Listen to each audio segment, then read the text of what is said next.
আকাশবাণী খবর পড়ছি দেবব্রত মণ্ডল। প্রথমে বিশেষ বিশেষ খবর। রাষ্ট্রপতি দ্রৌপদী মুর্মুর অভিভাষণের মধ্য দিয়ে আজ সংসদের বাজেট অধিবেশন শুরু হয়েছে। পরে সম্প্রতি প্রয়াত প্রাক্তন সদস্যদের প্রয়াণে উভয় সভায় দিনের মতো মুলতবি।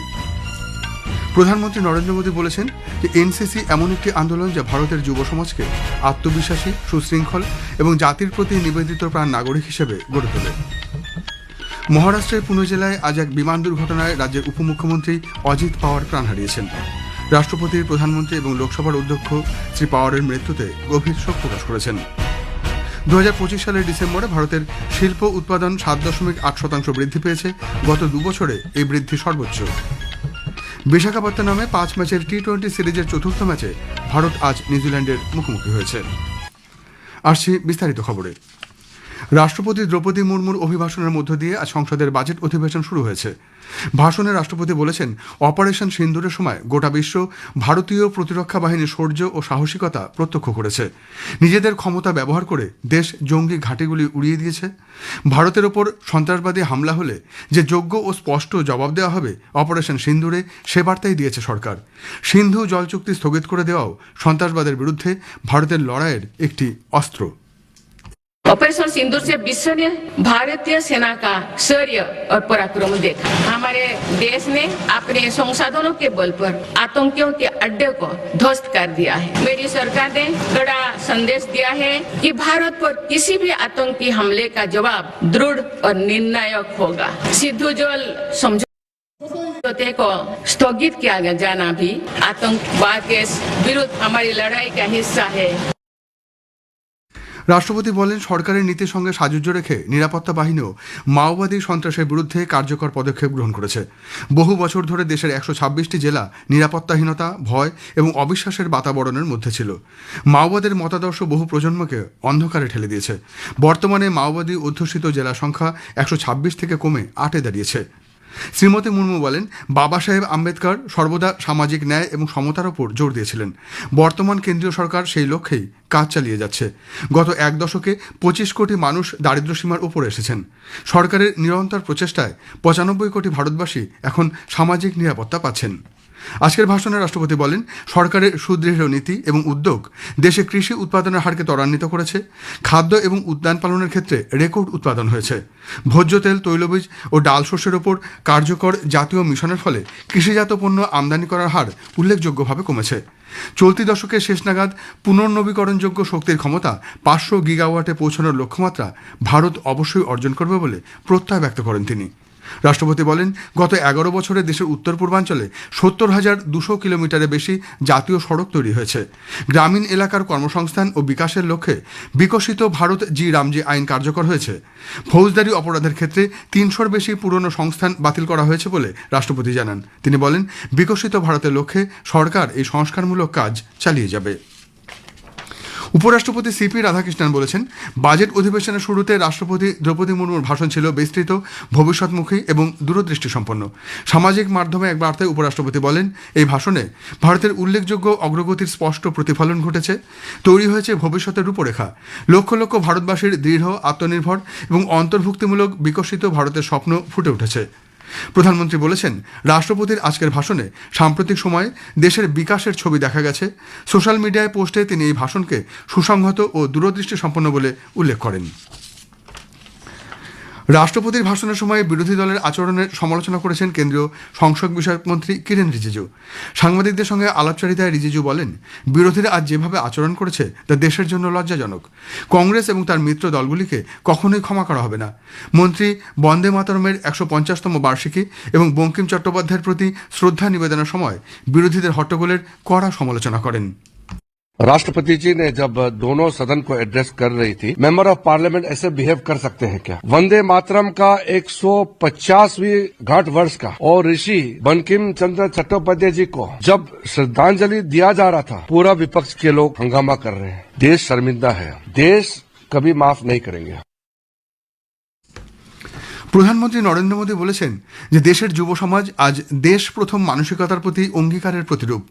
আজ নতুন দিল্লির কারিয়াপ্পা প্যারেড গ্রাউন্ডে বার্ষিক এনসিসি পিএম সমাবেশে ভাষণে তিনি বলেন, এনসিসি এমন একটি আন্দোলন যা ভারতের যুব সমাজকে আত্মবিশ্বাসী, সুশৃঙ্খল এবং জাতি দেশভক্তি নিবেদিত প্রাণ নাগরিক হিসেবে গড়ে তোলে।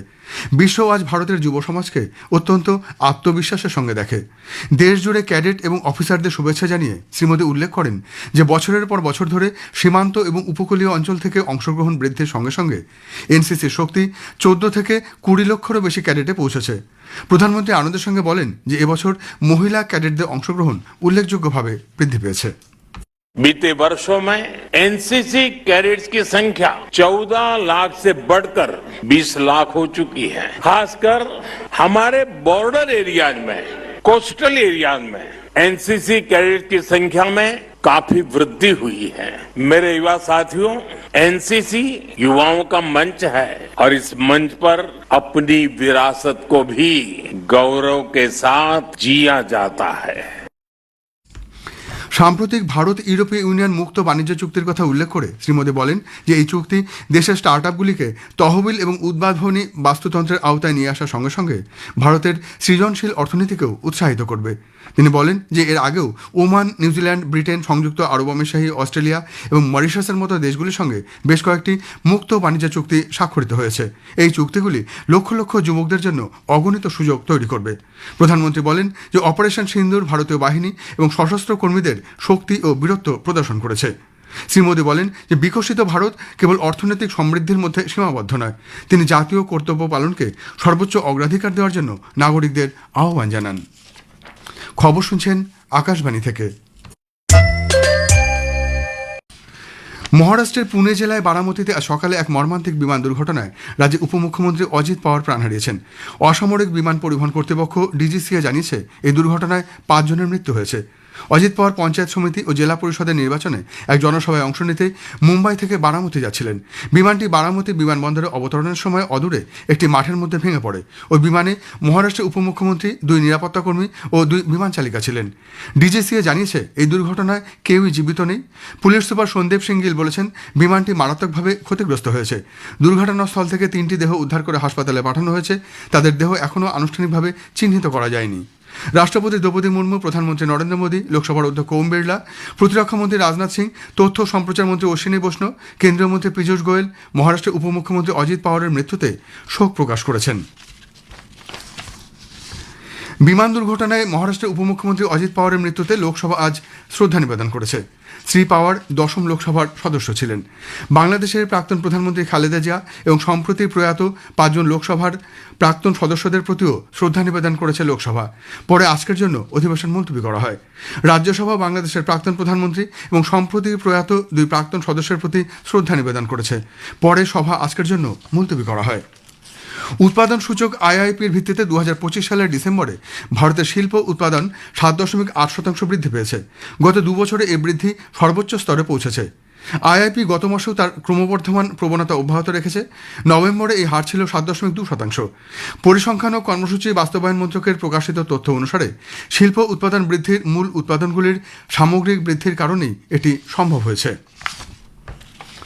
প্রধানমন্ত্রী নরেন্দ্র মোদী বলেছেন দেশের সার্বিক স্বাস্থ্য ব্যবস্থা সুনিশ্চিত করতে কমপক্ষে 12,000 আয়ুষ স্বাস্থ্যকেন্দ্র খোলা হয়েছে।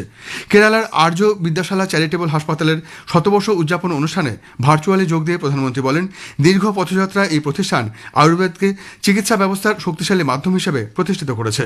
প্রধানমন্ত্রী বলেছেন দেশের চিরাচরিত চিকিৎসা পদ্ধতিকে বিশ্ববাজারে প্রতিষ্ঠিত করতে আয়ুষ এক্সপোর্ট প্রমোশন কাউন্সিল তৈরি করেছে সরকার। 12,000 से अधिक आयुष वेलनेस सेंटर्स खोले गए। इन सेंटर्स में योग, preventive care, community health services, ये सब कुछ उपलब्ध कराई जाती है। भारतीय पारंपरिक वेलनेस को दुनिया तक पहुंचाने के लिए सरकार ने आयुष एक्सपोर्ट प्रमोशन काउंसिल की स्थापना की। अब भारत से 6500 करोड़ रुपए के आयुष और हर्बल प्रोडक्ट्स एक्सपोर्ट होने लगे। भारत आज Ayush based medical value travel के लिए एक भरोसेमंद डेस्टिनेशन के रूप में भी उभर रहा है। इसलिए हमने आयुष वीजा जैसे कदम भी उठाए। বিশাখাপত্তনমে 5 ম্যাচে টি-20 সিরিজের চতুর্থ ম্যাচে ভারত আজ নিউজিল্যান্ডের মুখোমুখি হয়েছে। টসে জিতে ভারত নিউজিল্যান্ডকে ব্যাট করতে পাঠিয়েছে। শেষ পাওয়া খবরে জানা গেছে নিউজিল্যান্ড 6 ওভারে কোনো উইকেট না হারিয়ে 74 রান করেছে। শেষ পাওয়া করার আগে বিশেষ খবর আরেকবার। রাষ্ট্রপতি দ্রৌপদী মুর্মুর অভিভাষণের মধ্য দিয়ে আজ সংসদের বাজেট অধিবেশন শুরু হয়েছে। পরে সম্প্রতি প্রয়াত প্রাক্তন সদস্যদের প্রয়াণে উভয় সভা দিনের মতো মুলতবি। 2025 সালের ডিসেম্বরে ভারতের শিল্প উৎপাদন 7.8% বৃদ্ধি পেয়েছে। গত 2 বছরে এই বৃদ্ধি সর্বোচ্চ। খবর এখনকার মতো এই পর্যন্ত। এরপর 7:50 শুনুন স্থানীয় সংবাদ।